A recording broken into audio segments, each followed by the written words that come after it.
சண்முகா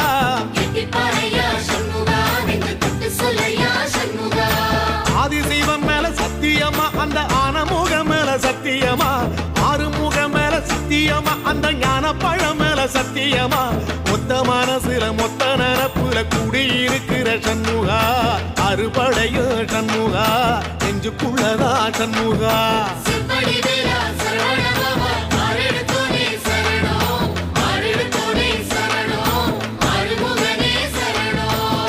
மருதமர சத்தியமாவோ